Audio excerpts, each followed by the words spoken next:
Hey guys, this is Gaijin Hunter. Monster Hunter Rise is a fabulous game, but there's no doubt that the game has a few areas where it can be improved and a few players we're not that happy with. As a fun thought experiment, I wanted to share what I actually think might be an example of how they could address it in a game I found recently, which I'm currently playing to the point of addiction.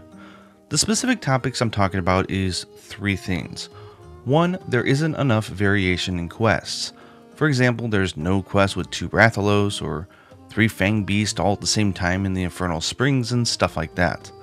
This also applies to difficulty. It would be nice to have buffed up versions of each monster, even if the quest rewards are not different.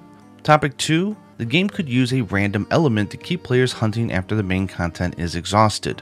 While this does exist with the melding outside the hunt in the village, it's just visually shown in a way that gives it kind of a disconnect between the two things.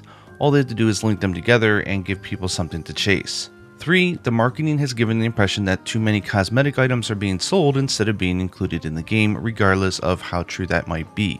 As you may or may not know, I am currently absolutely obsessed with Soul Sacrifice Delta for the PlayStation Vita. Yes, I realize I am 7.5 years late to the party, and the party itself was so unfortunately niche due to Sony's much to be desired marketing and lack of overall support for the Vita itself. I love it so much that I paid a crazy amount of money for the PlayStation TV just to record this footage for this and other videos I have planned. The game itself has a system though that would be perfect for Monster Hunter, which is prompting me to make this video, which is more of a food for thought kind of topic.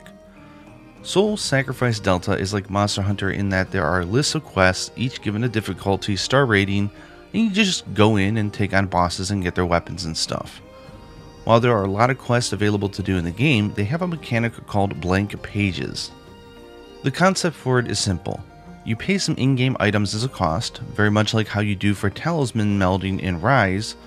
Then you choose between normal, hard, and very hard, and the game produces a random page of 4 quests and a special reward.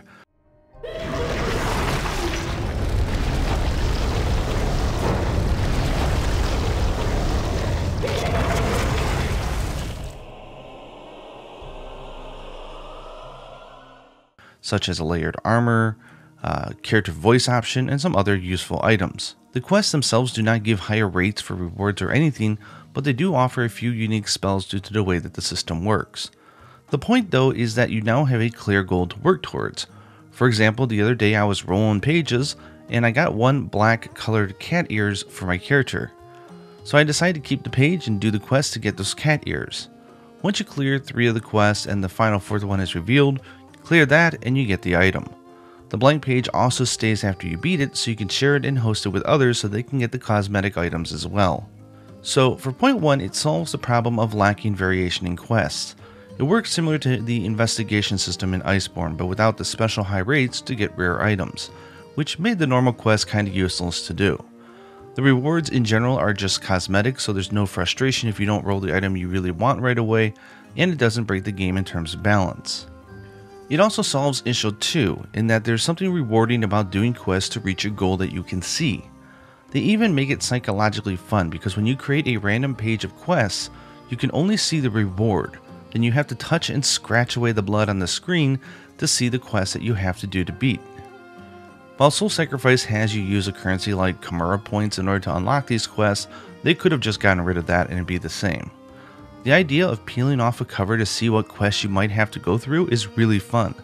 Like the cat ears one I pulled off had some crazy hard fights, like the last boss of the game and some other tough foes. But I wanted the cat ears, so I did all of them, and I was very happy that I did. I just got a page for cat ears but of a different color, and now I want to do that too. Face it, humans like to gamble, so having random rewards be drawn and then peeling away the quest names to reveal who you have to hunt is very exciting, and it doesn't require any money. This would also solve issue 3.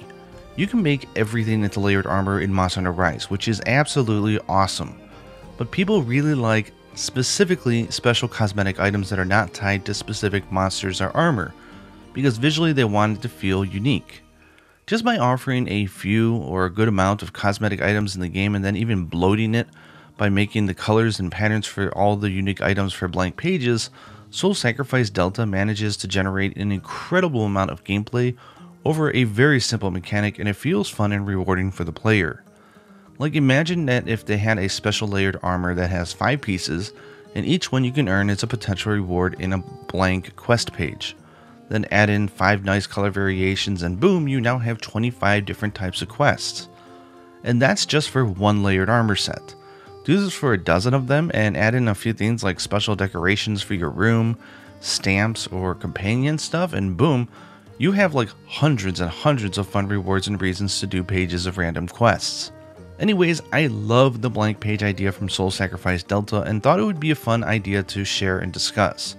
Let me know down in the comments below your thoughts on the topic, if you're familiar with Soul Sacrifice Delta or not, and what do you think about an idea like this? I'd love to know what you guys are thinking. I do plan on making a few videos about Soul Sacrifice Delta, so hopefully you guys will enjoy those. And no, I'm not leaving Monster Hunter. I'm still very much playing the games and loving it as well. I've just been really eating up, even after summer vacation, just the game time with my daughter. So bear with me, but we'll be back into the mill of making videos sooner than later. Anyways, hope you guys enjoyed this video, and until next time, happy hunting.